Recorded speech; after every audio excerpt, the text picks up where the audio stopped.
Communications for the NPP. But let's take you to Botiano. I told you earlier, some confusion broke out there. We saw in the video a member of the crowd being whisked away by the police. Let's find out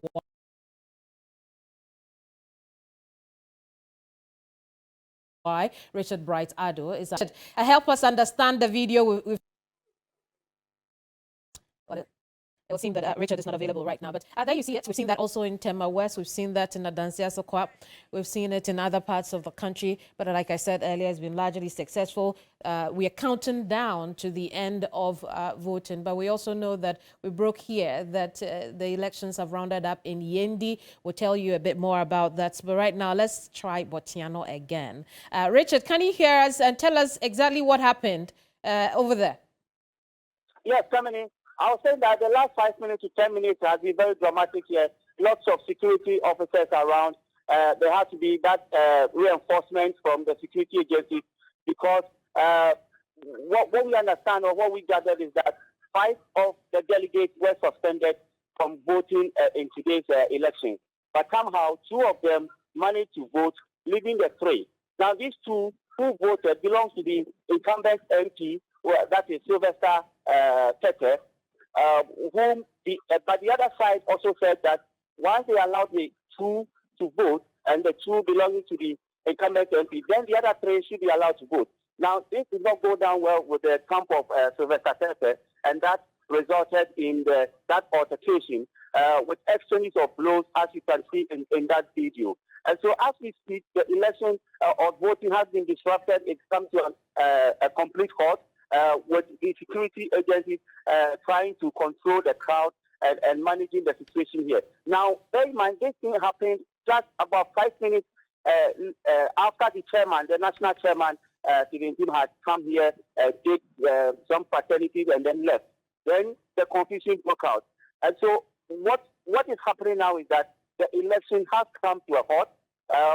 By 2 p.m., they should be ending the voting process, and so we wait to see how the electoral officers will manage this situation because time is fast spent and time is running, but the election has come to a halt. I see. We also see in the video that security operatives are whisking away somebody. Who is that and why? Yes, this very person is someone, and that's where the confusion started from. Now, he didn't understand why when he came, and he's part of the 5 people who were suspended from voting. We understand he's a former polling station executive. Now, when he came, they prevented him from voting because his name was not in the album.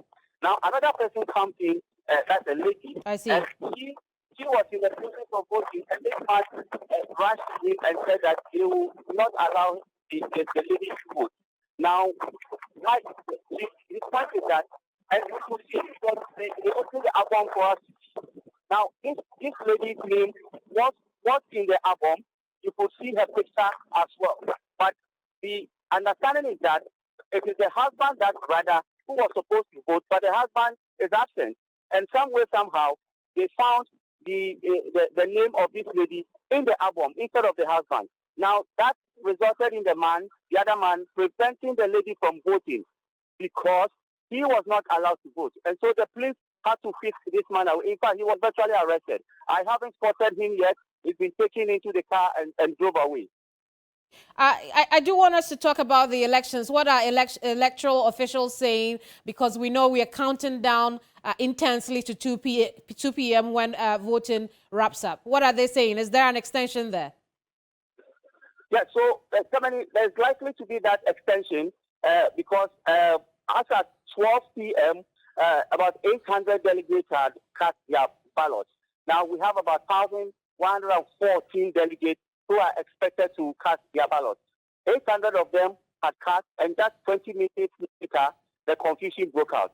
Now, it's likely that the Electoral Commission or the electoral officers will have to extend because then you have quite a number of the delegates not having the opportunity to vote. Indeed, Richard, keep an eye on situations there. We'll get back to you in the course of our broadcast. Thank you so much. Richard Bright Ado joined us from Botiano, where he says voting has been disrupted because of confusion among delegates who had gone there to vote. He says that 800 had voted before the disruption. There may be an extension there. As you well know, it should be ending at 2 p.m. There may be an extension in Botswana. But let me talk to my colleagues who are here with me, Duke Mensah Poku, and on the screen over there is Joseph Akable. Gentlemen, you heard the story. I want to start with you, Duke. Is this characteristic of Botswana? Botswana is also a one-term MP spot. You usually don't have MP. Since it was carved out in 2012, you've had Alhaji Ibrahim Saad, and then you have this gentleman coming in, the one before Alhaji Ibrahim Saad. So, and he initially, I mean, this gentleman who happens to be the MP now, Sylvester Tete, ran unsuccessfully in Ningo Pram Pram, decided to pitch camp more or less in this constituency. And so for a constituency that has that kind of checkered history in terms of contest over there, I was expecting, we had not seen any telltale signs on the wall before this contest. So we're expecting initially for English, Botswana English, from to be all smooth, really. But that's not happening. It looks like there are some skirmishes over there. Indeed. But that is what this incumbent MP constituency primary is all about. The kick usually of a dying horse is very heavy. And nobody really wants to see that they are losing in their face. People have invested a lot of emotions. They've invested a lot of resources in such contests. So they will not give up easily, especially when it's a parliamentary seat that's at stake. So you would expect some of these things to happen. And but what is important is that at the end of such contests, there's always the need for reconciliation.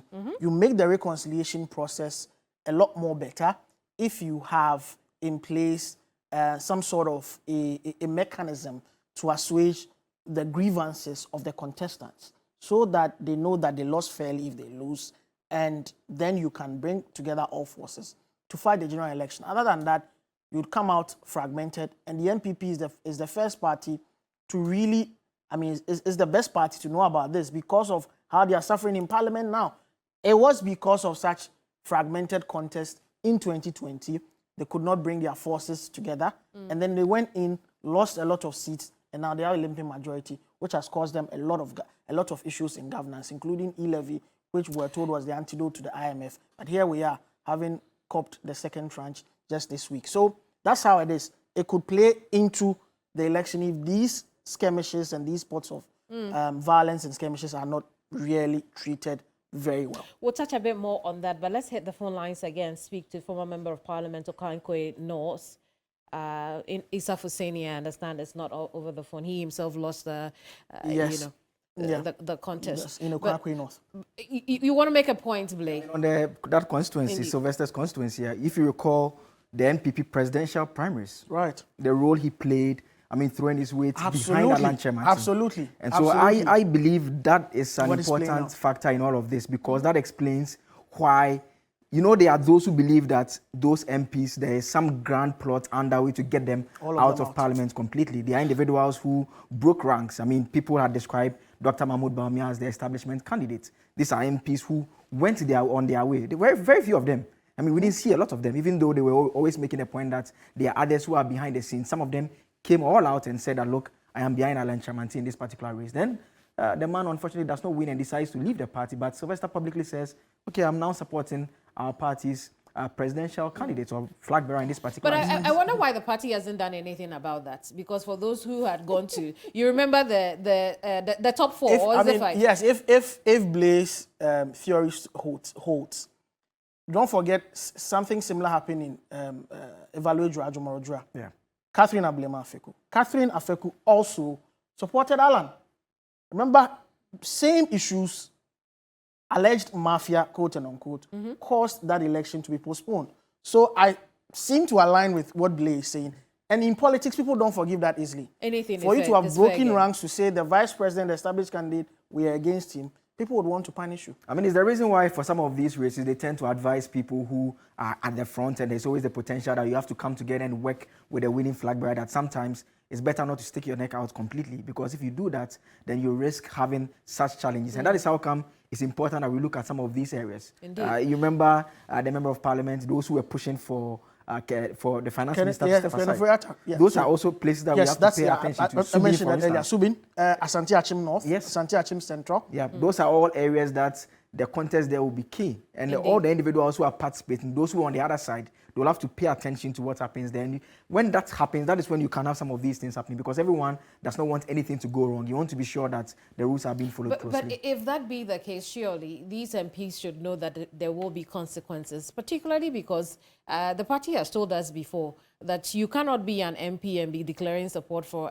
a candidate who has departed from the party already. So, I mean, for a lot of them, the support was prior to that decision of Alan Chamantin to exit the party. So a lot of them fell within the rules. I mean, those who fell outside are the ones that the party eventually issued sanctions against them. I mean, those ones are being dealt with. So a lot of them, it's simply because of the sword that they put out that they are going to fall on, unfortunately. And so there are individuals who would have to be very strong and work very hard to ensure that they get things going their way. And it's how come, if you're a member of parliament, you don't sit aloof and wait for the election at your level before you begin to pay attention to things. Right from the polling station elections, and very soon, when we go through some of the constituency and the challenges, you realize that that is where the problem begins from.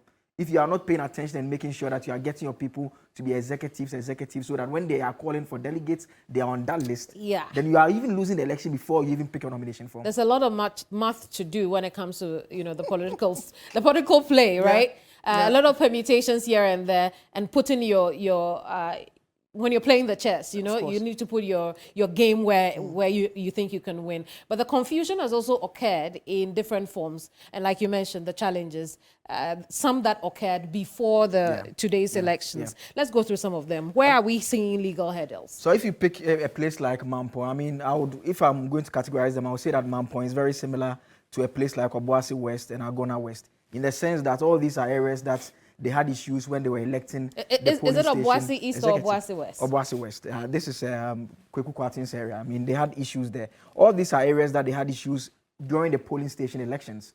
So people wanted to contest. They were not allowed to participate. Then concerns were raised. They were not allowed. They tried to sue. Then eventually they challenged even their participation of others in the elections of the presidential primaries that took place. Binduri is a bit different. The same thing as Ekrapim South. I'll start with Ekrapim South because that is where, I mean, Duke has touched on a bit earlier about Obiamo and all those issues there. And then Binduri, that one is sponsored by a candidate himself who has decided that, look, he has been disqualified. The claim is that issues with his age. So we are going to get into those details very soon. So first, this is Mampong constituency, a constituency that Duke, your home constituency. Absolutely. How does the local politics look at Mampong? So Mampong has an unwritten rule. No MP does Mampong for more than 2 terms. Adai most constituency, right? Adai most constituency. No MP, actually. So I mean, from '96 when the NPP started, and it's an NPP safe seat. So Kwabena Safo was member of parliament from '96 to 2004, 2 terms. He decided he would not run again, and then Peter Abumsa Akodie, who used to be CEO of the Environmental Protection Agency, ran. And he lost. He was a 1-term MP. He's the only 1-term MP Asante Mampong has ever had, from 2004 to 2008. Then enters Adainimo. Adainimo, 2 terms, did from 2008, that's 2009, to 2016. That's also 2 terms. Yeah. And then emerged Kwekwan Prechum Sapon, who was Deputy High Commissioner, Ghana's Deputy High Commissioner to India. So Prechum was Ambassador Kwe, Professor Michael Kwei's deputy, when he was when he was High Commissioner to China, to India, High Commissioner, because of course a Commonwealth country. Yeah. So he has been in that. He was in that position. He came back, one of the founding members of NPP UK, won that seat in 2016 after four attempts really, and he wants to break that tradition of, I mean, break the 8 literally. No MP has done more than 2 terms. He wants to do that. He wants to break that. And I mean, is there a reation for that? I mean, based on your observation of the constituency. And there's a local saying in Mampong, I mean, and I'll translate that loosely. Mampong, Ojimifobiani, that's what they say. What that means is that there is a learned person. This is a town where if you want to stay in that town and school from primary school to a PhD, all the institutions are there from primary school to university. You find it in Mampong. It's called the Educational Enclave in Ashanti. So what that tells you is that there are a lot of very, very competent people and a lot of traditional families there who always wants to stake a claim to the parliamentary seat. Right. So Mampong is never short of contestants, high-profile, leading national contestants who wants to get into parliament. An interesting so primaries thing are always is that seated, it's typically an NPP seat as well. Safe seat for the So NPP. this is not a case that you have the other party coming in once a while. No. It's a typical It's NPP just within seat the party itself. Within the party. So it also means that if you are the MP there, then you need to work very hard Absolutely. in satisfying the members of your party, because they either kick you out mainly. In fact, they kick you out mainly during the parliamentary primaries like is taking place. Is this a redux context in any form at all? No, so Wouldn't have Adenimo is been. not running again, but this time around the former regional organizer of the NPP, that's Dennis Kwakwa, so from the Kwakwa family, very important family in Mampong, is making a stake, making a claim. He's the YEA youth, he's the YEA director in the Ashanti region. Knows a lot of Ashanti region politics. Was regional youth organizer. Is now regional organizer before he left that seat. And he is contesting Amprechum, who is the deputy foreign affairs minister. He's virtually running the foreign affairs ministry. So it's a very, very interesting contest. But this was always going to happen. You cannot easily scale that two-term hurdle in Asante Mampong. So it started way before, with when the legal tussles started, from trying to stop him from trying to stop people from getting onto the delegates list, taking that matter to court, about the validity of polling station executives. All these issues have been simmering in an attempt to ensure that nobody does more than 8 years. So the issues in Mampong got to the crescendo when they were able to secure that injunction. And interesting, the lawyers have advised them that they shouldn't challenge that injunction, simmer down, let the process run, and then deliver the issue, because the matter was determined by the High Court in Mampong. And they indicated that, of course, quash the issues relating to whether people are valid or not, allow the contest to go. But these guys are appealing the decision of the High Court, and it's in their right to do so. But before they appeal, they want the matters to be determined without any prejudice. And because of that, they've decided that there should be an injunction. Well, before you go on to Obuasi West, I just want to remind our viewers you're live on your election command center. It's under 1 hour now. The polls should close in many places across the country. We're also live on 3FM. You can watch us across our social media platforms as well. We'll come back to the legal contest, but let's go to the Western region now, where we have a wrap-up of events there. Irama Smith with this report. Constituency voting center, which is the secondary Jandu Park. And generally, the exercise has been very, very smooth and very peaceful. I have seen both candidates contesting the seat here. The incumbent, Honorable Ejapa Mensah, and the one contesting him, Pakwesi Moses. And it is interesting because Ejapa Mensah expects to win by a margin. He says he will win by 90%. My prospect, win by his grace, I will win. It's just the percentage margin that we're looking at. And so we're looking at a minimum of 90%. And we are hopeful that with all the engagements that we've held with the police station officers, anything short of that will really be a surprise. And Pakwesi Moses is talking about 65 to 67%. I'm winning. Oh, I'm looking at 65 to 66% of the total vote. Yes, God willing. The battle is the Lord.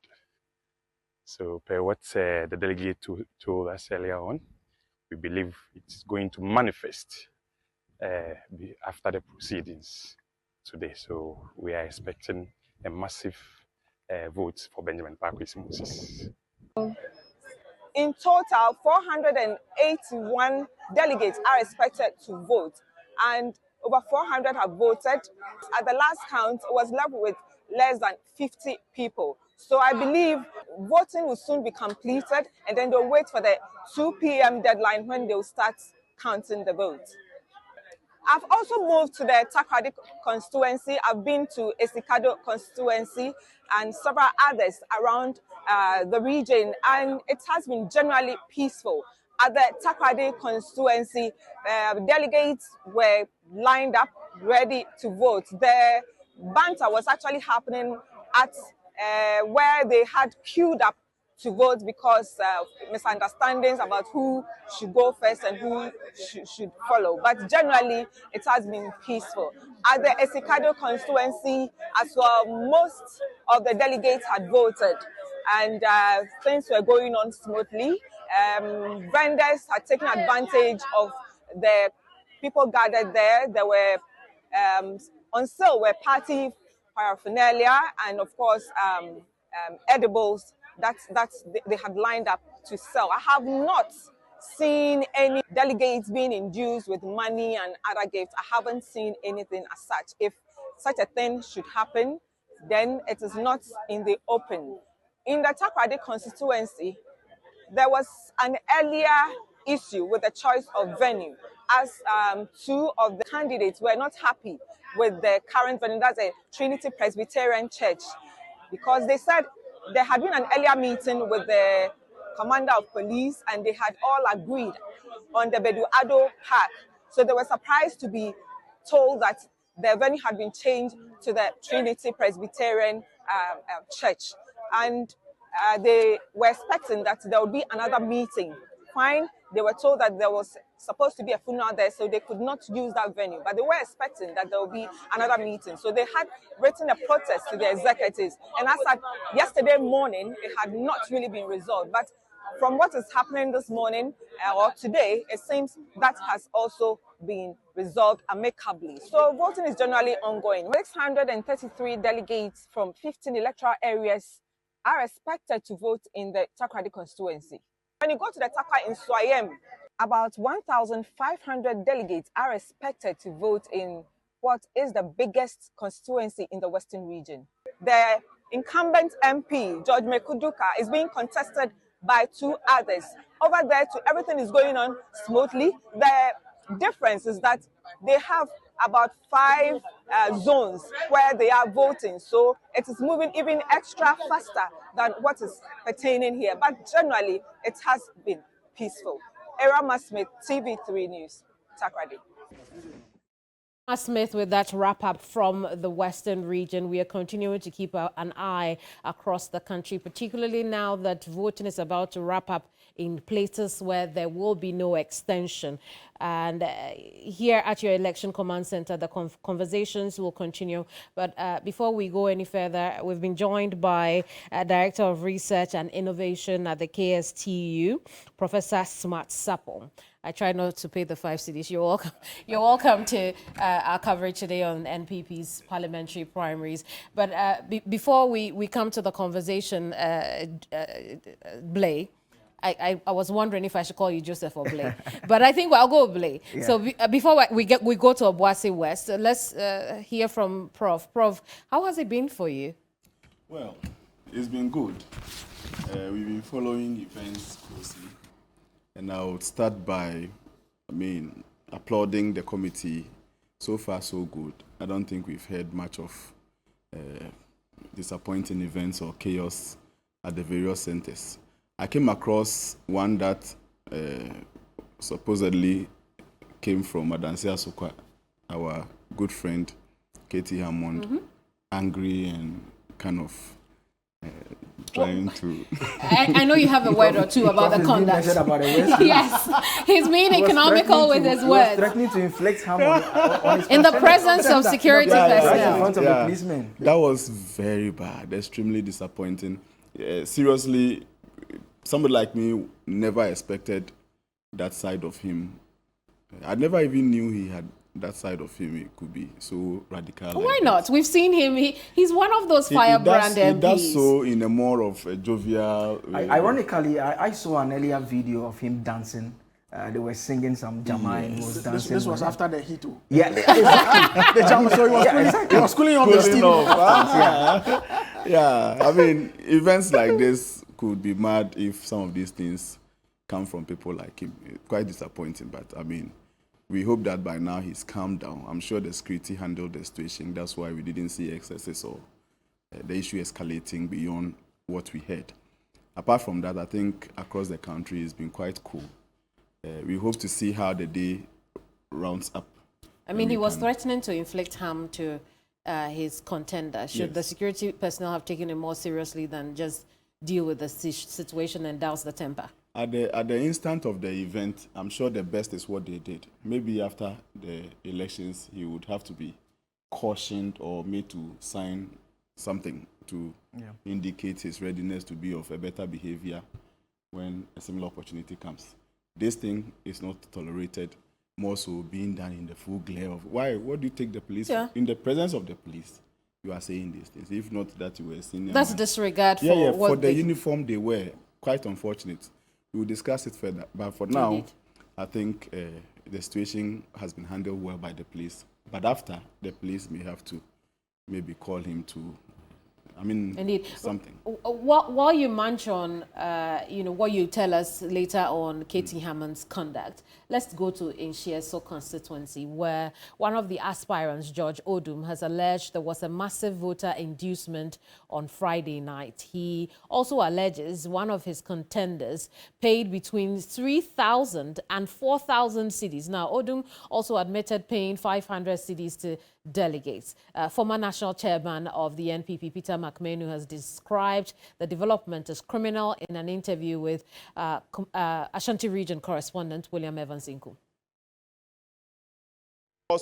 Some pockets of issues have come up, especially in the Inshieso constituency, where we engage one of the aspirants, where he alleges that voters are being bought. Of course, mentioning some monies here and there.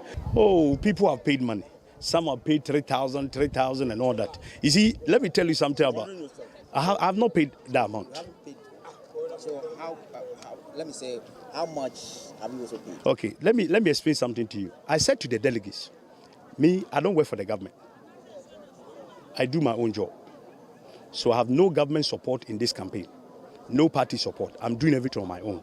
So I told them I'll be honest with them from day one. So I told them I'll give them money for transport. But I'm not buying them. Do you understand? If you have an MP or a former MP that is paying 3,000 for you to go and vote for them, you pay how much? I give people between the ranges of 300 to 500 cedis.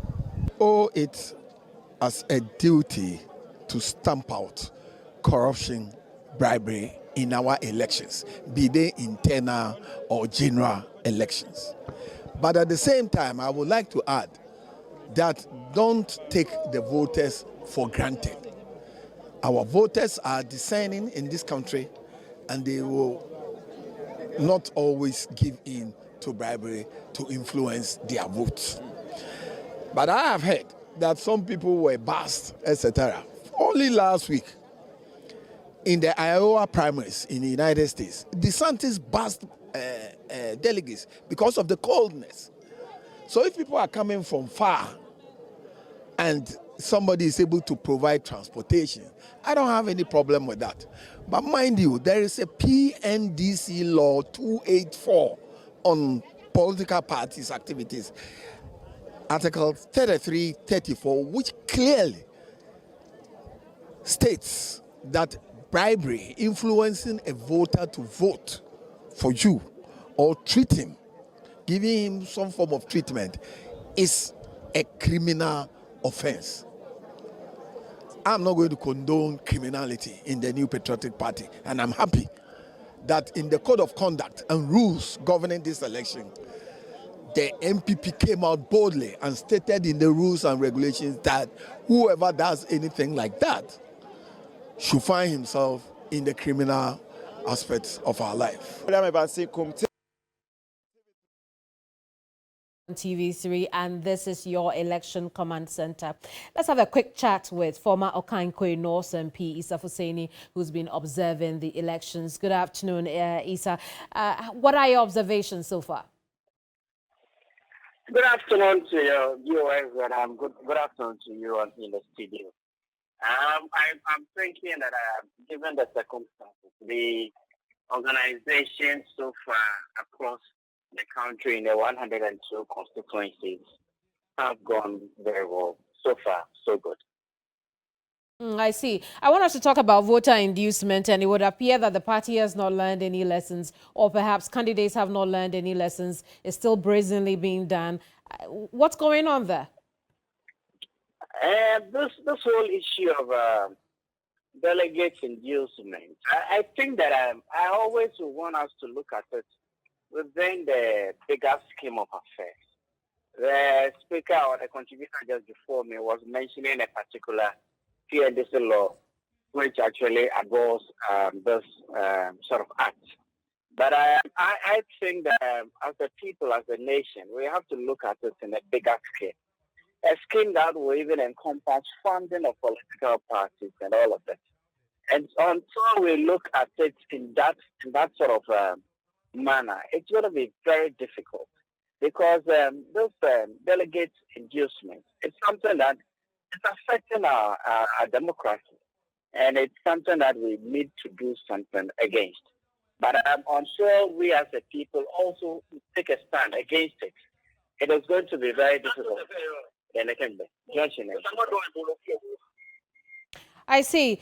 Let's also talk about the current Adansia Sokoa MP, KT Hammond, who's threatened to mercilessly beat up his contender. What do you think about his conduct today? I have seen some clips of the Honorable Minister. It is kind of frightening. Myself, given the experience that I have in those elections, I have actually contested in 4 primaries and 2 general elections. And so when somebody like KT Hammond begins to complain, begins to feel threatened by the opponent, it's an indication that the grounds are challenging for him. Having said that, I would have wished that as a political party, given also the number of senior people who were exiting parliament, we could have looked at all of this in a bigger scale. For me, I'm also following what is happening in Adansia Sokoa closely. But maybe the end will justify the means. Maybe KT will have to prove something another has to be able to pull through today. I see. Let's talk about Ayawaso Central, where you have specifically been observing the elections there.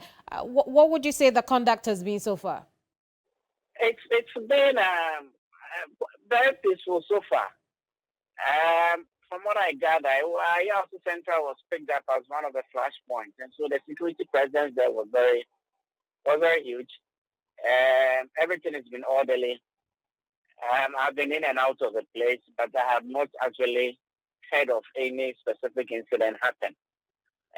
Hopefully we are going to close the polls in peace, and then everybody is going to win the day.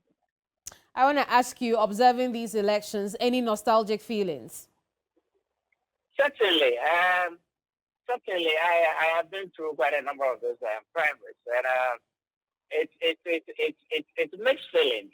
Sometimes when you're not very personally invested in it, you tend to enjoy the whole process. But when you are very invested in it, it is not an easy feel. Right from when the first ballot is cast until the results are declared, it's not an easy feeling at all. Specifically at the time when you're seeing people who you know are going to vote against you, but you can't do anything about it. But it's all good.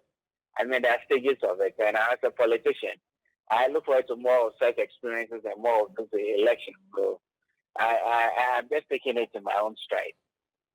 I can imagine. I'll have you hold on a little bit. Duke, you giggled when I asked him about, whether or not he's had nostalgic feelings. And when you're not in the saddle, the feeling is different. When you haven't campaigned, when you haven't put in resources, when you haven't, covered every blade of grass and every inch of space in your constituency, it's like a spectator, a former footballer sitting in the stands watching the game. You will enjoy it. But if you're emotionally involved, that's a different ball game. It's a different kettle of fish, really. Yeah. Anyway, so let's talk about your constituency for a little bit. Let's talk about the candidates who are in the race. What are your thoughts about these candidates? Hello. Hello. Right.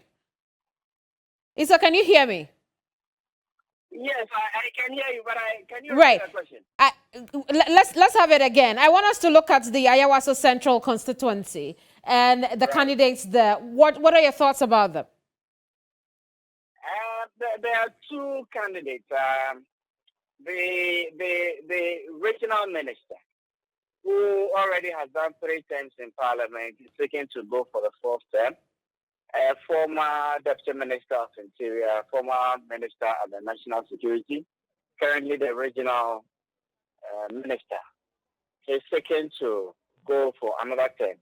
And it's been challenged by our former regional youth organizer who had a 2nd term as the original youth organizer, who resigned his position to enable him contest to go to parliament. The two are people well known to me. I have worked with them. But given the specific and unique times in which we find ourselves, first, the fact that we need to break the 8, and the fact that Ayawaso Central is not a constituency where we have the margins like Ablekuma West or Domikwa Benya or Bantama. You realize that in 2012, we won that constituency by less than 1,000. In 2016, Henry Cote won the same constituency by over 6,000. And even in 2020, where we had a very, very difficult within Greater Accra region, in the whole Greater Accra region, we lost 8 seats and won 1. And so we dropped from 21 seats to 14 in Parliament currently. And it is important that if we are seeking to break the 8, it is very, very important that we put our best foot forward. And if we have to go back and look for new candidates, I'm not saying that the new candidates are not capable. They might be more capable, but I will feel more rested, more assured if we go into those, what we all agree, it's going to be a difficult election for our party. If we go in with experience and people who have been there before and know how to win elections. Right. I keep telling people that elections are not just a factor that there's a voters register where people take their voter cards and go to the polling stations to vote. There are a lot of things involved in the elections. And in this particular election, and given also that 19 of our very, very best in parliament are dropping out, we need that experience as well in the parliamentary caucus. I see. Yes. Is a one way. One of these are just the reasons why I support the court. It is nothing that I have against Mujabo. Indeed. While we're on the subject of Ayawaso Central, I do want to talk about the delegates who had accreditation issue. How was that resolved? Initially, in the morning, I was aware that certain electoral areas had duplicated accreditation cards, such that 2 or 3 of some cards were printed, whilst in one particular area, the Malamata electoral area. But I thought that it was rectified within the shortest because I knew the chairman was on the matter, and since then there has not been any serious report on this. I think that this was quickly resolved and voting is very soon. But I mean, do we know why the delegates were being asked to provide only a voter ID card? It's a case of everybody wanting to forestall impersonation, such that if your picture, in fact, the EC is using a photo album, and so if you have any picture ID card, that will validate your identification, then that was all right. You were allowed to use that one. But the party itself took upon itself to provide accreditation for every single delegate, which actually qualifies you as an ID card for the purposes of this election. So the case of identification shouldn't be something that should disenfranchise any delegate hoping to vote today. Those things are recurring in other centers, but quickly they are resolved, and then we move on. I see. We'll leave it here for now. Thank you so much. Issa Hussein is former member of parliament for Okankwe North, and he's observing the elections in Ayawaso Central. Still with me here in the studio, Professor Smart Sapon, who is Director of Research and Innovation at KSTU. And I also have 2 of my colleagues here, Duke Mensapoku and Joseph Akable. Gentlemen, We've been hearing a lot from, the former member of parliament who's observing the elections. I'll start off with you, Professor Sapon. I almost paid that 5 cedis. Yes, but I'll start off with you. What do you think? Well, he said something to the effect that if you are in the contest, the feeling is different. When you are out of the contest, the feeling is different. People have invested a lot. And today being the last day, I'm sure they have invested double or triple what they have been investing from the day the contest began. The good side is that the delegates look at some factors and it is aside of how much you give them. In fact, in my little rounds that I did, I had people tell me they are going to go for the highest bidder. You looked at me in the face and told me just that straight up. But the majority mentioned some key indicators they are going to look at, and the biggest one was the previous track record of the person. So how much you have been involved in constituency activities and how well the people know you, who you have presented yourself to be, and how you've been supportive to the constituency. Key.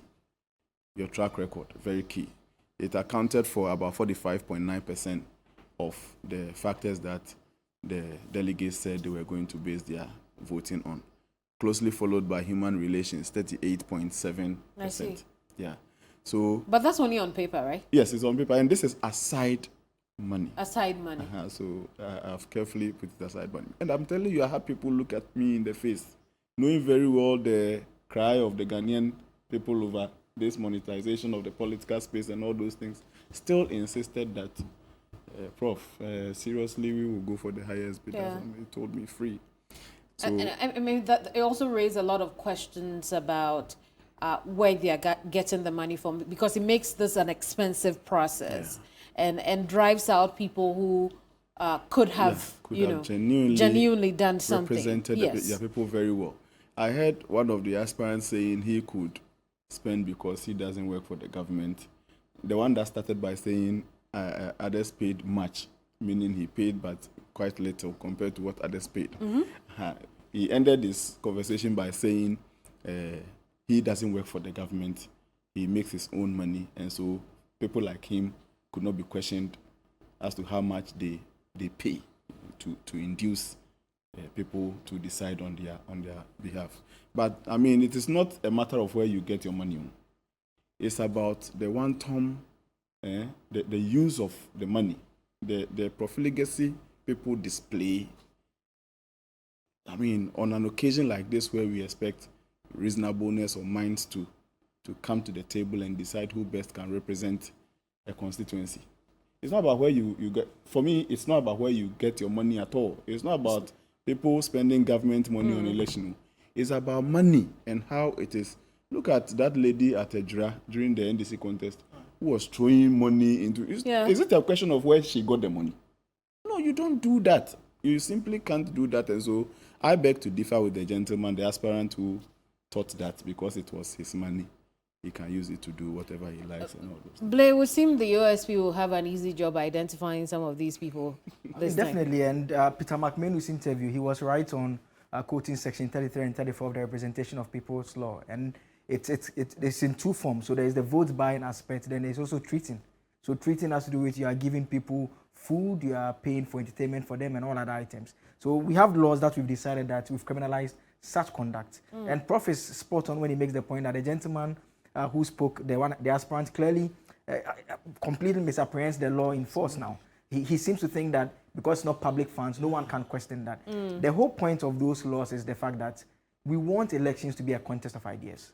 We want ordinary people, because once you have the right to vote, if you meet the necessary yardstick, you have the right to contest as well. And so we want it to be possible for Duke not just to vote, but to be able to put himself up to be voted for.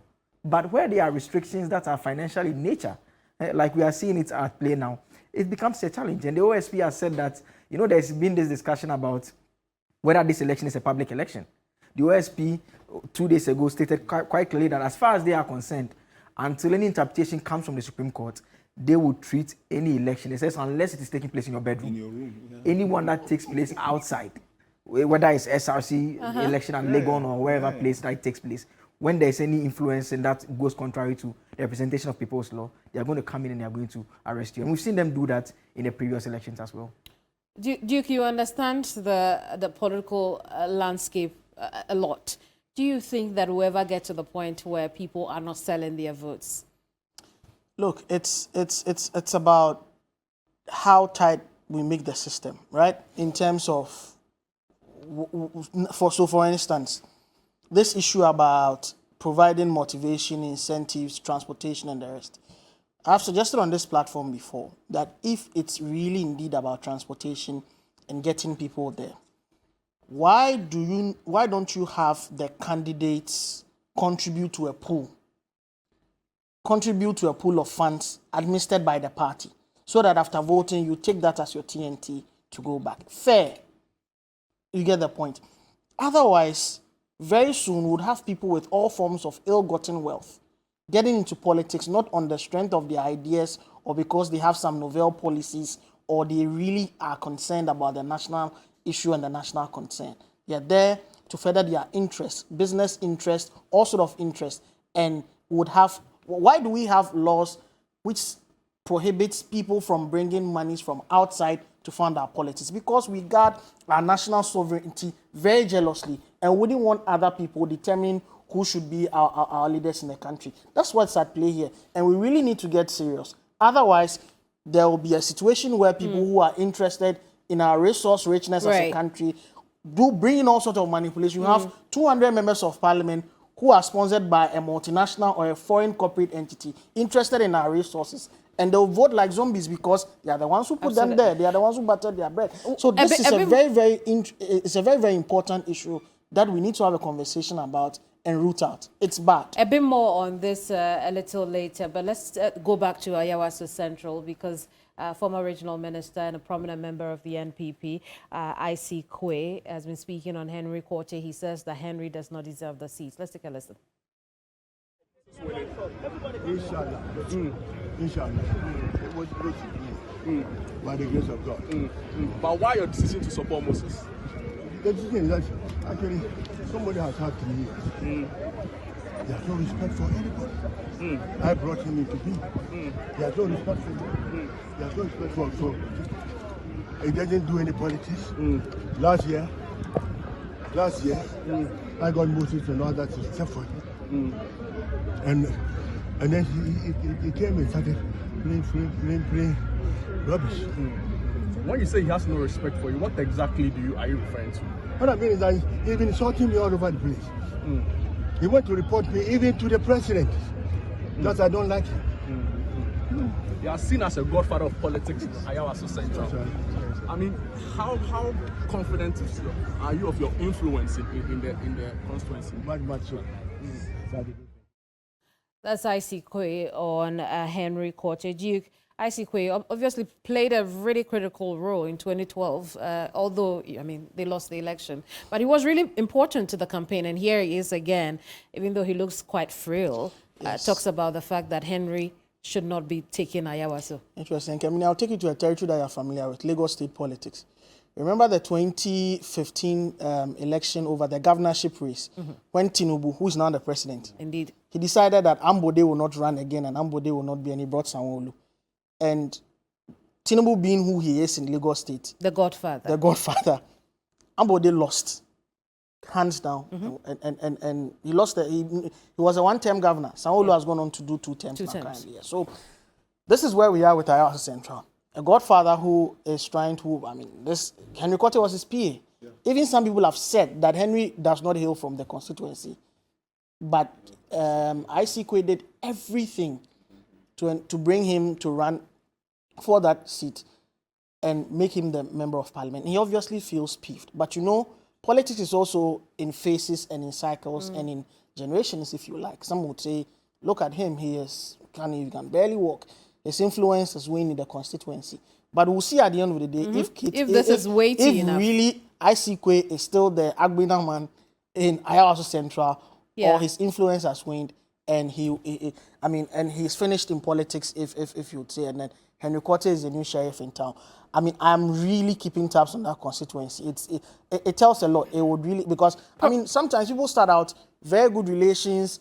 This is his PA. Look, it reminds me of Sam George and the late E.T. Mensah. You know, PA mentor relationship, it goes sour, and now everything has gone haywire. So, I mean, Moses Sabo, of course, is a political animal in his own right, knows the ropes, he's been regional youth organizer, but on his own strength, everybody knows on any day Henry Quarter will beat him, but the ICQ factor. Prof, how weighty will this ICQ comment be today? It's also coming very late in the day. Yeah. Okay, maybe he's done it at a low before today. Media gave him the microphone to air it out. Yeah. So he's been doing it. But how weighty would this be?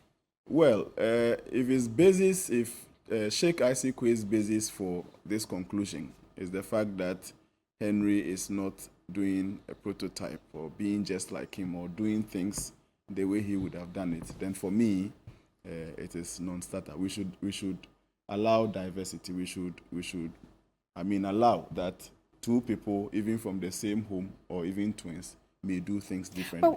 But what's your assessment of Henry Quarter as a member of parliament? Well, not closely assessed, but I mean, his people. So today, the judgment will be passed on him. I want to believe that the outcome of today's contest for Henry and Abro would be as the delegates have assessed them, and may not necessarily have to be. It's too late a call, but delegates do not have to decide based on the choices of godfathers. Assess the MP.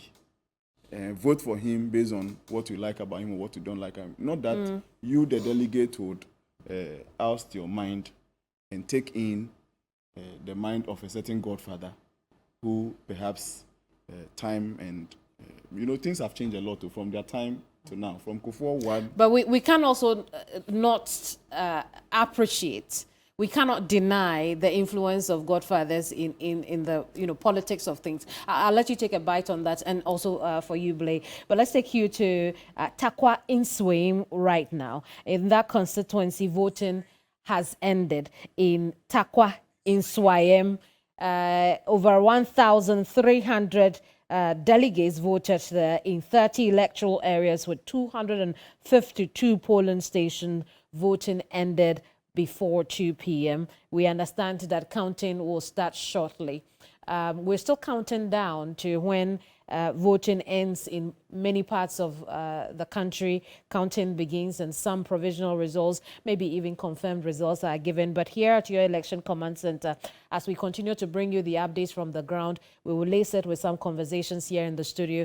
And if you're just joining us, I have Professor Smart Sapom, who's Director of Research and Innovation at KSTU. I also have two of my colleagues from the newsroom, Duke Mensah-Poku and Joseph Akable. Joseph, I'm coming to you on this one.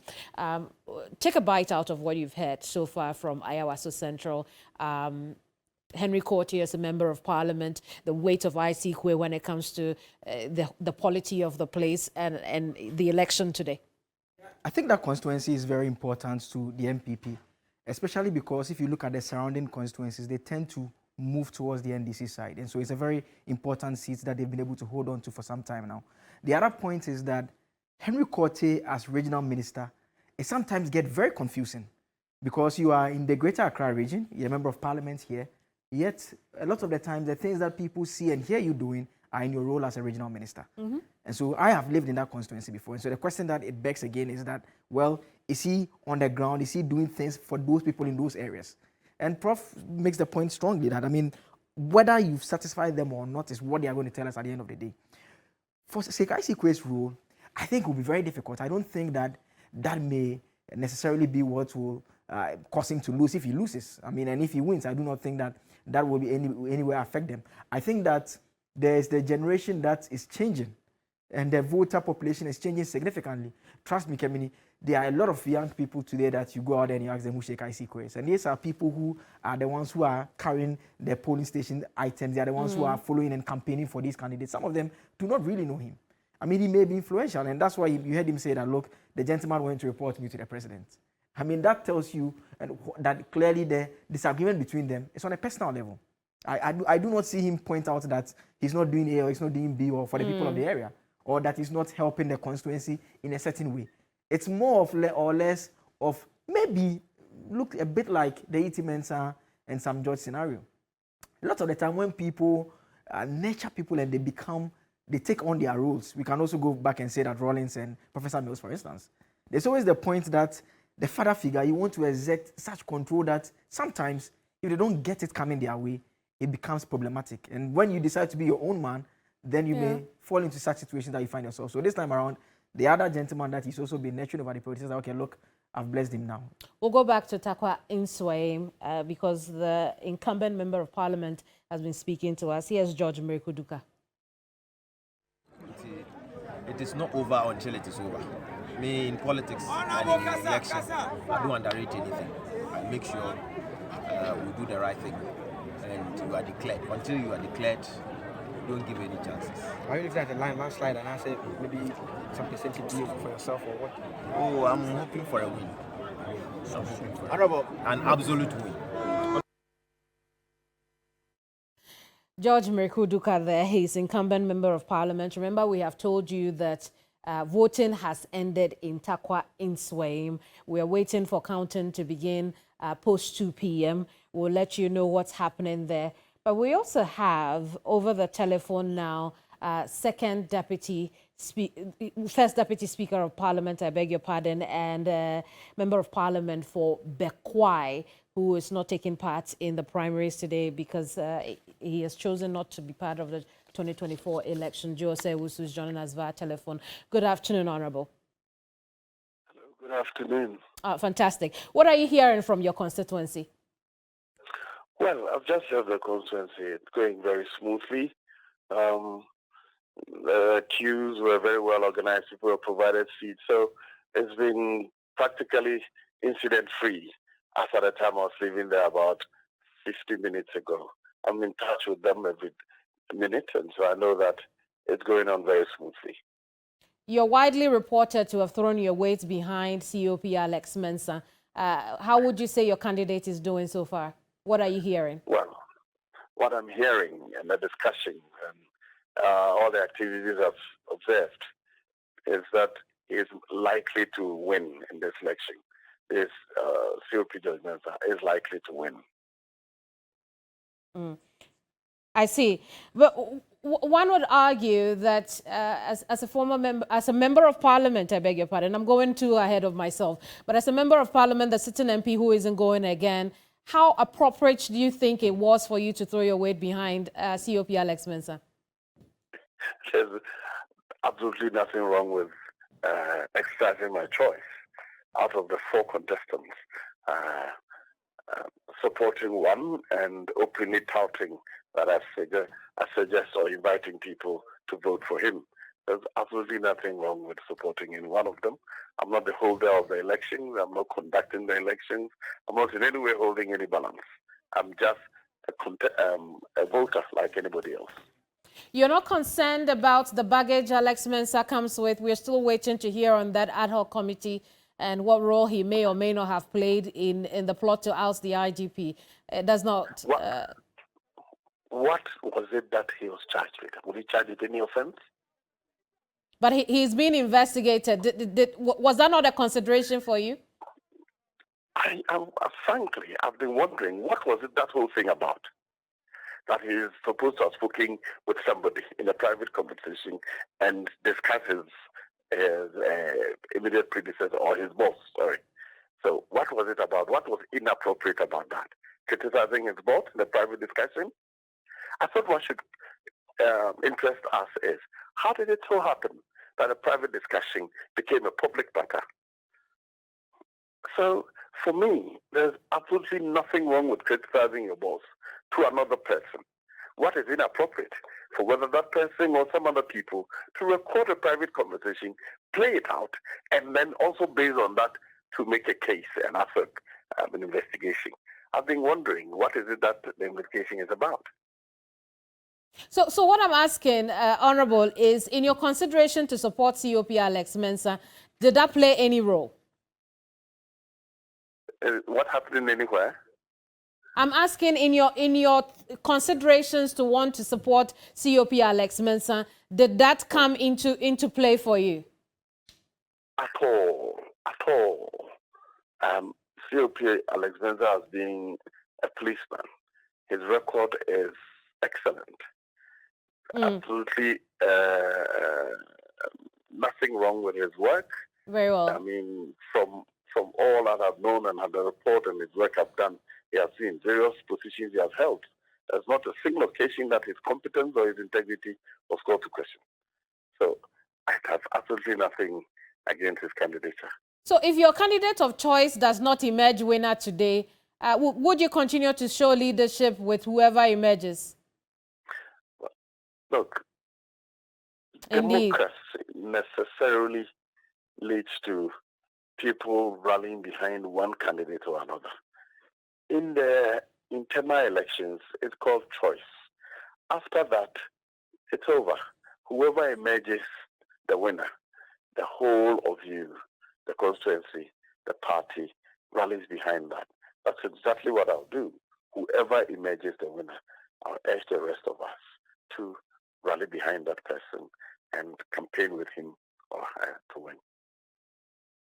I see. Honorable, let's move away from your constituency and discuss other issues in this race. We see a number of government officials who are garnering for parliamentary seats. What exactly is it about being an MP that you think would be attracting these people?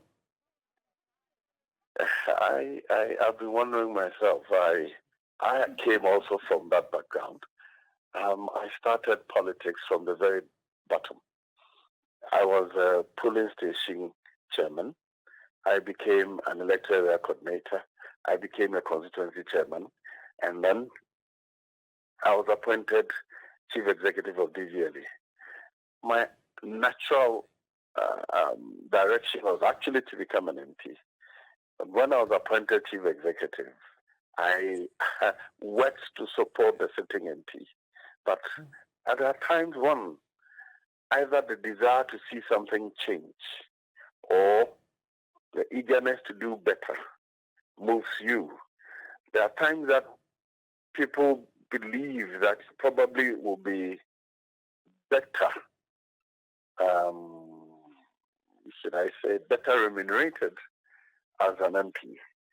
But when you go in, you find that it is the least attractive of all the opportunities. When I was DVLA chief executive, I was practically earning the same as what I earned as chief executive, as a member of parliament. But then I had official vehicles, official residence. I was practically the guest of the organization.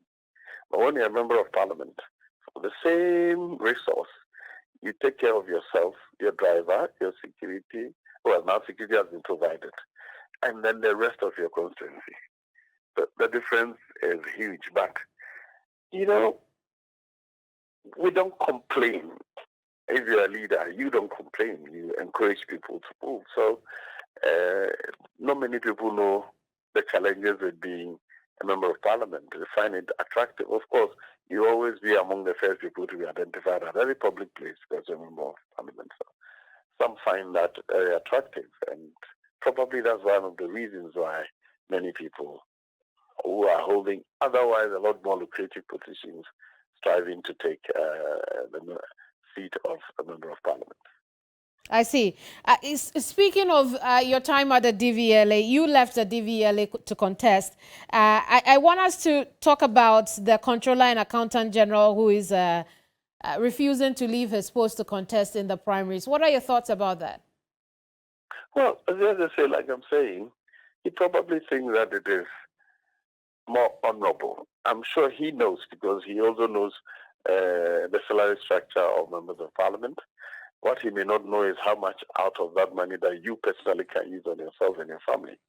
But he knows, and he knows that it is not as lucrative in terms of remuneration. But there's a lot more honor, as I suggested, that among the first faces to be recognized as a public place. And so many people strive to take the position of MP. But it's the same thing as I was talking about myself. I had always dreamt of being an MP. Way back, sometime in 1969, I was about 7 years old when I observed the first parliamentary proceedings, and I had always dreamt to be an MP. You know, but sometimes the courses that the river must take before it gets to its destination, the sea, is not in his control. I see, but Honorable, should we be leaving situations like this to the discretion of people's morality, or some concisive action should be taken? Morality is generally about, how do Ghanaians perceive the things we call morality? You know, what really is not legal is the only thing that is considered when it comes to being an elected person. The rest is culturally based. What I may consider immoral may be an acceptable practice in another area, another locality. So really what is truly in consideration is always about legality. Is this thing an offense? Is it against the law? Have I broken any law? Have I breached any rule? Beyond that, I don't think that any consideration of morality is often considered. I see. So, I mean, if we go any further, let's look at the remaining time that this parliament, which you are part of, has. Could we see any action towards that? Action towards what? Sorry, can you clarify that? Towards making laws that will stop active office holders in government from holding the office and then going into political contests at the same time. Well, Parliament may not, unless we amend the Constitution, because the right to contest is constitutionally given, and Parliament cannot take away any part of that without amending the Constitution. And I can't see any of that happening, because I don't see anything wrong with that. In fact, my personal view is that politics should be a crown. You must have served very well, excelled in either public or private endeavor, so well that your experiences and expertise is what you will be using to serve your nation in any political position. Too much today, I see too much of politics becoming the platform on which people are lifting themselves. Unfortunately, I have a different view in that respect. I would have preferred that if it was a way, it was possible for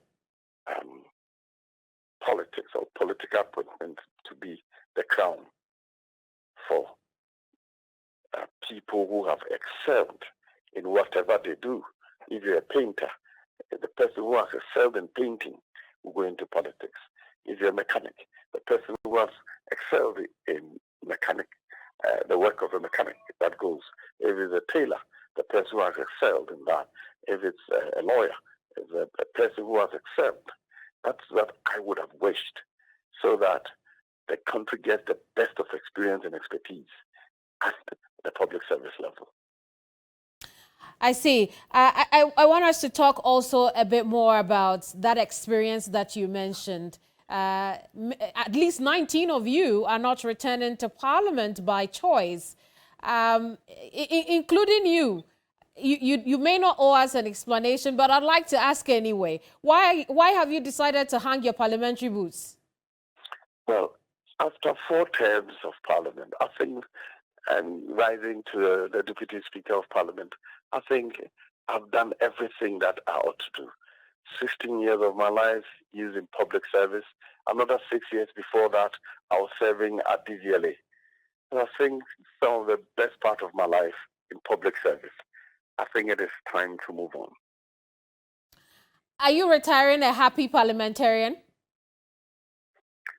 Am I retiring as what? Are you retiring a happy MP? Yes, a very happy MP. I think that as an MP, I have done my work well. I've served my country well. I'm very happy as an MP.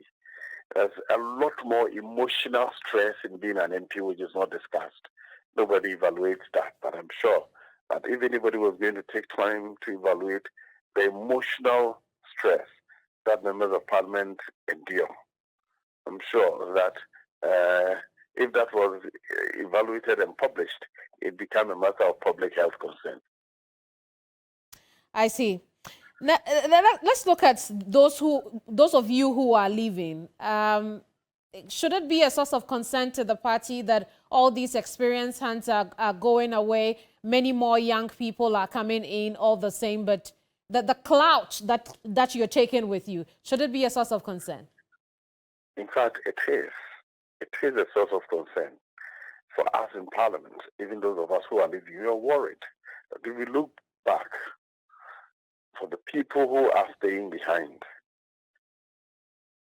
which group of people can best take leadership in Parliament? We've been discussing that across board.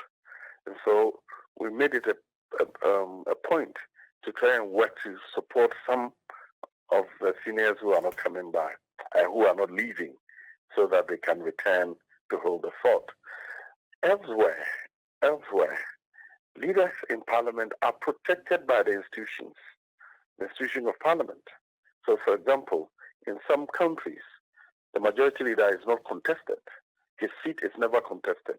The minority leader's seat is never contested, unless you leave voluntarily, because they all recognize the value of leadership and institutional amendment and so on. Unfortunately, we haven't developed that culture in this country yet. And so at every level, you have to go back and start afresh as if you're a beginner.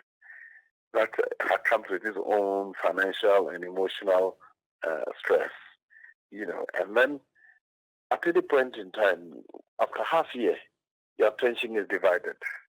Going back to your constituency to make sure that nobody is pulling your back, and then also focusing on the work in Parliament, is managing that situation is stressful, So if it were practicable, the system should be recalibrated to make way for some people at a certain level to be protected against some of these vagaries and enable them to pay more attention to their constituencies and to work harder in Parliament. Until then, if you were to describe the future of the NPP in Parliament, the next one that is, what will that descriptive word be? I don't want to use a certain word, but I think that the prospects is gloomy for the party, for the majority side now. I think that this time around, too many of the leaders have left. And looking behind us, we need to work harder to protect and preserve some of those who are staying to manage the side in future. Very well. I do want to talk about one MP who is staying, as Adanse Asokwa, Member of Parliament, KT Hammond. He's explained why he's staying, but that's not what I want us to talk about. Today, he's threatened to beat his closest contender, Sami Bimfo. What do you think about that conduct? I mean, for an MP his caliber? So far, if he wins this elections and comes back, he will become the most senior member of Parliament on our side. He would have done 7 terms. But on the other side, you'd have about 3 or 4 of them who have done 8 terms.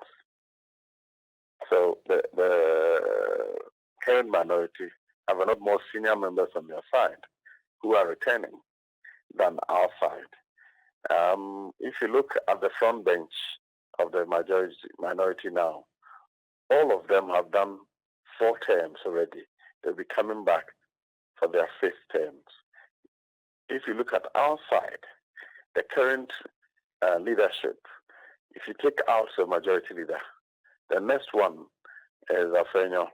He's done 3 terms. If he comes back, he'll be doing 4 terms. The same as Chief Whip, That's Honorable Anadompe. The rest are 1 term and 2-term members of parliament. If you look behind us, for those who have done 5 terms, 2 are planning to come back. For those who have done 4 terms, I think only 1 or 2.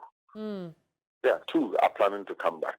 So you find that the more experienced ones will be left with much less as against the current minority.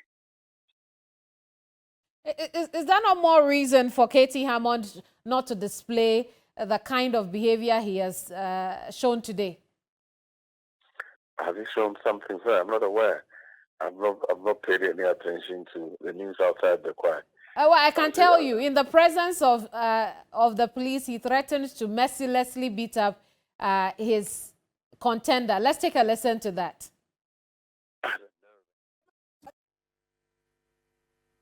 He's mercilessly beaten to pop. I will humiliate him at the post and get him beaten.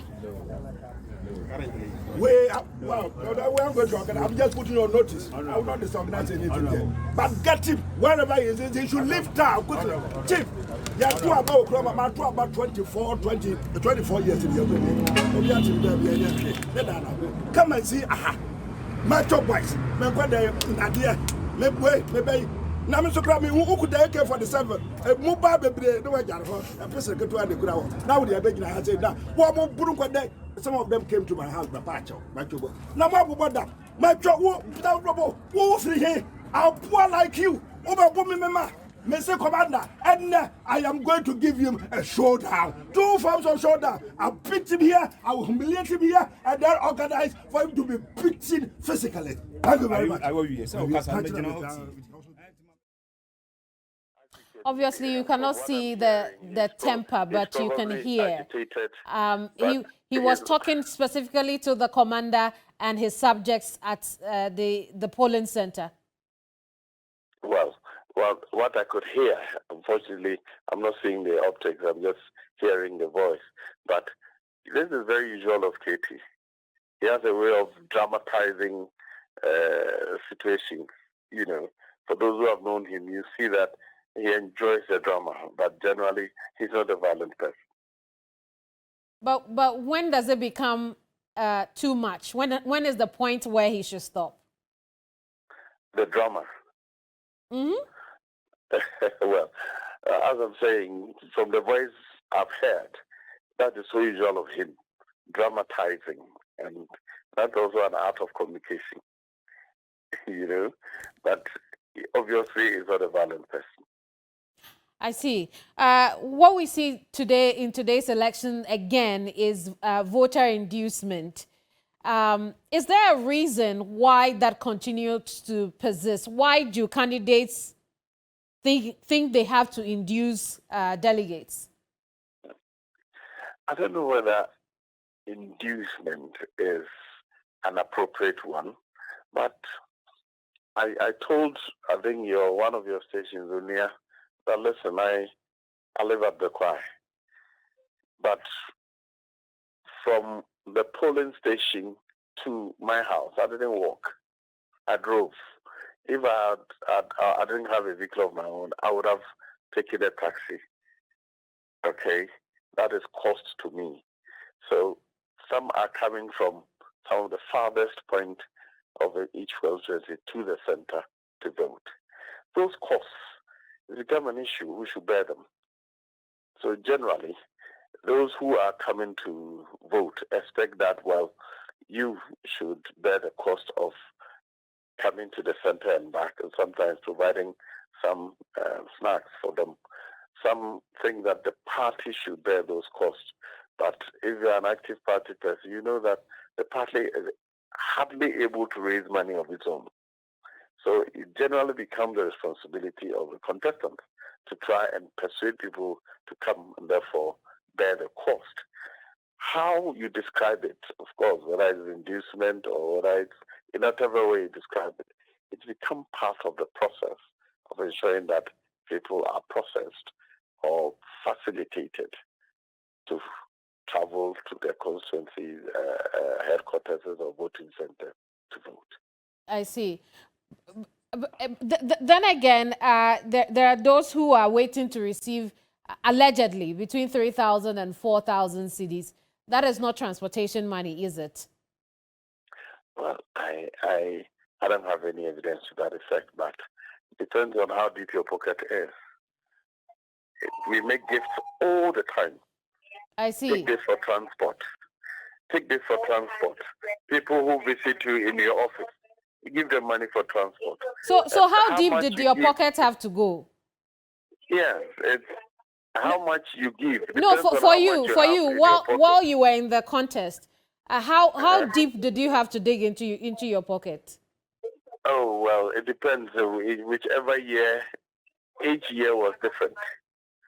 Oh, okay. Each year was different. So sometimes, in fact, the year I had no contest. 2020 was the year I spent most.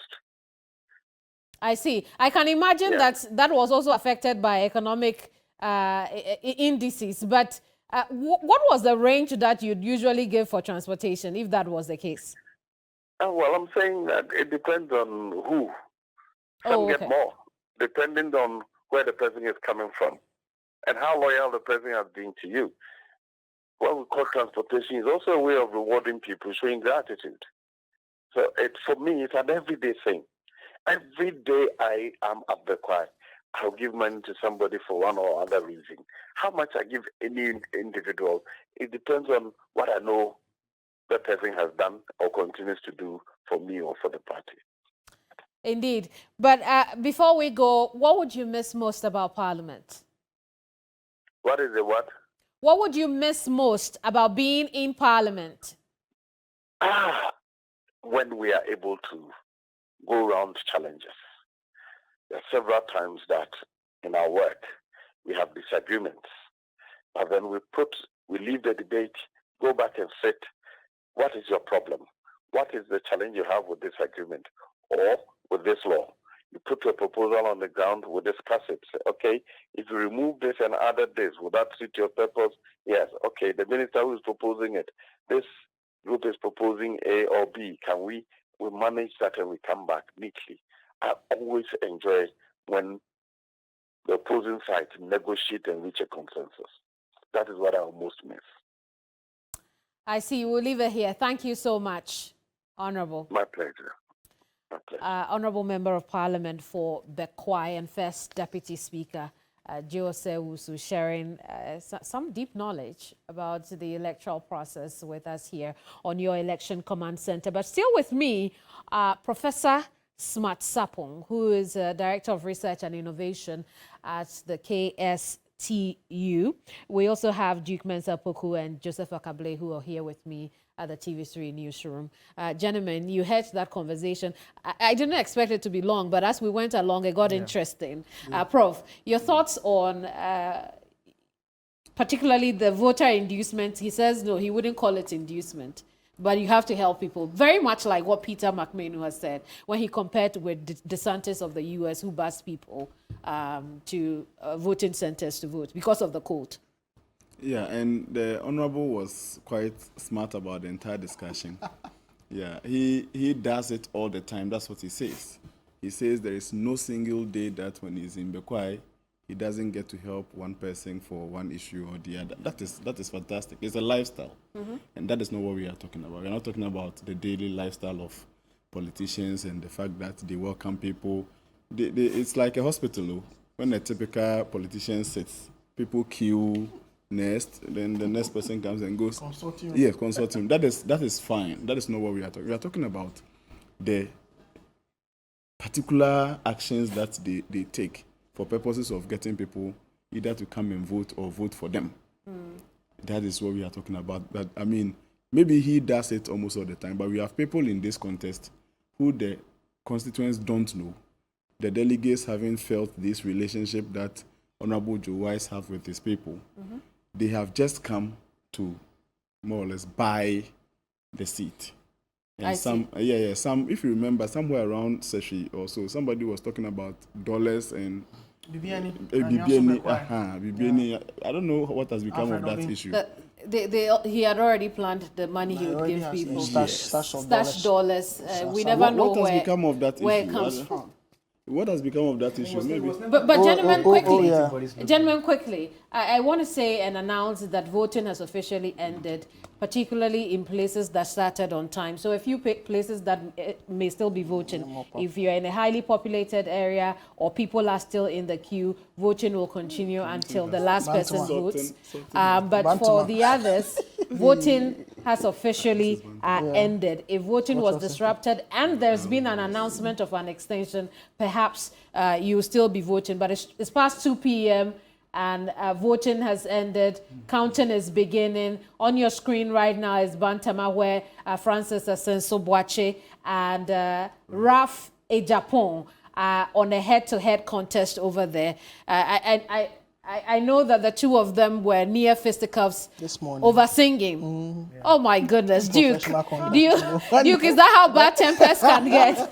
And you could literally touch the tension between the two of them. But it would have been great if they had shook hands or something. Let's see if that will happen. They will do that after they have no choice after the. But not while the battle is on. But you know, Kevin, the sorting out is my favorite part. If you monitor closely, you know, they put yours here, they put the other one here. So when you look at the pile, then you know that you're out of the race already. Oh, goodness. You know how they say in Chiobini, you already know where you're going. Absolutely. A friend told me that he has been in the contest before. He says once the hips are done and you see one becoming... You start sweating. But sometimes it gets very confusing. They are almost looking the same. So that's when you have to wait. Then the point where you have to wait and come. Asenso doesn't want to talk. Don't bother. I can imagine. When the two of them stood, this was earlier in the day, when the two of them stood side by side, Raf was just looking around. Asenso was logged in on his phone. Only God knows what he was doing on his phone, avoiding his opponents standing right beside him. But Duke, I want us to talk about Bantama for a bit, right? We know the poll said that Raf wouldn't be. He stands no chance in Bantama. But let's talk about Bantama. What is the makeup? What does it look like for both delegates over there? What do we know? Before I go to Bantama, just a fun fact about KT Hammond and no. KT Hammond and Jose Usu. You know, in secondary school in the 70s, KT Hammond was school prefect. The first year, or the Form 1 boy who used to serve him, ran his bathwater and everything, was Jose Usu. So you see how he was struggling. So there was no way to absolutely, he would never. And this happens in Parliament. He mentions it anytime Joe Wise, as Speaker, is trying to gag him as MP on the floor. So I would like to remind Mr. Speaker that he was my small boy. That's KT, vintage KT Hammond. Anyway, back to Bantama. And in the run-up to this election, I wrote an article chronicling what Bantama has become and the phenomenon of Bantama and how Bantama will always be Bantama. So irrespective of the poll numbers, this is a constituency that never repeats, except in one case, that was Cecilia Dapa. Apart from Cecilia Dapa, since Bantama in its makeup, in its current shape and form was carved out in 2012. 2004, sorry. It was only Cecilia Dapa who did 2004, 2008, 2008 to 2012. And then came in Kokofu. And after Kokofu, you had Ochema Boaji, my good friend, coming. And then you had Asenso coming in. So it was in a place of drama. In the last election, Ochem was kneeling publicly, interestingly, at the place where the election is taking place. The courtrooms knelt before Chairman Untumi, begging. He had also been to the Flagstaff House, begging several times, please let me do a second term before you come in and Asenso. But Asenso had done his political calculations. Indeed. Asenso had wanted to contest. In 2004, when he had just come back from Michigan State University, he wanted to contest, but then they told him, bid your time, MPP, stay in the queue, let Madam Sigadapa, who's much more of a senior figure, run, and then later on you have it. So Asenso said, this is my time. At the backing of the president has never shied away from the fact that he's backing him. And so here we are. And then until Kennedy Japan came into the beat. Indeed. Scattered everything. Threats. Vote for Asenso, and you will hear the revelations I'm going to bring out and all of that. So somehow this is also a contest between the president and Kennedy Japan, who has more weight in Bantama. That's what some say. And indeed, Ralph Ejapon has I mean, he said it on several occasions that left to him alone, this shouldn't have been any difficult. But Asenso has been disrespecting his brother Kennedy Japan, and so for them, this is also another opportunity to. In fact, even there's politics even surrounding some of the development projects. So, for instance, the library at which the president spoke when he was commissioned, Asenso has built a public library. Ralph said that where Asenso has cited the library, it's a den of criminals and thieves. How do you cite a library in a den of criminals for kids to be going there to be influenced badly in the areas of Tinkan and the rest in Bantama? So it shows you how, I mean, this has gone down to the wire in terms of how heated the contest is. But Asenso will tell you that in his 4 years, Bantama has never seen the kind of development. Bantama alone has 3 astroturfs. Right. They've had police stations upon police stations. They have more than the national count when it comes to ambulance per constituency. So Asenso also tell you that I've really delivered, I mean, as a member of parliament. But sometimes it goes beyond that. And Bantama, where we've always known that it comes, sometimes always comes the person who has the deepest pockets. In the Kokofu and Ochemam Boaji contest, Ochemam Boaji used to run Sinapia, but he had his own microfinance company in the constituency, and they were giving out cars to delegates in that contest. That's how he took Kokofu out of the competition. And then we saw what happened in the... Looks like a very expensive constituency. I'm telling you, so in Bantama, at the heart of Kumasi, it has places like the cultural center, the KT around, you know, you have the Bantama High Street itself, you have Ohim, you have Abrepo. This is Bantama. Duke, I'm sure there's much more to discuss on Bantama. And Right. Prof, you also have some research work to show us, you know, about the parliamentary primaries. And I don't doubt that Blay will still go through those legal hurdles, but not with me because I have to go now. That'll be all from me. But here at your election command center, the coverage is full and on. There's more to come. Taking over now is Nashoko. Stay with us. I am going to ensure that he's mercilessly beaten to pop. I will humiliate him at the post and get him beaten. I'm just putting you on notice. I will not disorganize anything here. But get him wherever he is. He should leave town quickly. Chief, you are two about 24 years in the come and see. Macho boys, now, Mr. Grammy, who could take AK-47? A mobile baby, no one, a person get to the ground. Now they are begging. I say, now, what more Burunka day? Some of them came to my house, Pacho, Macho. Now, what about that? Macho, without rubble, who free here? I'll poor like you, over woman, Mama. Mr. Commander, and I am going to give him a showdown. 2 forms of showdown. I'll beat him here, I will humiliate him here, and then organize for him to be beaten physically. Thank you very much. I will be so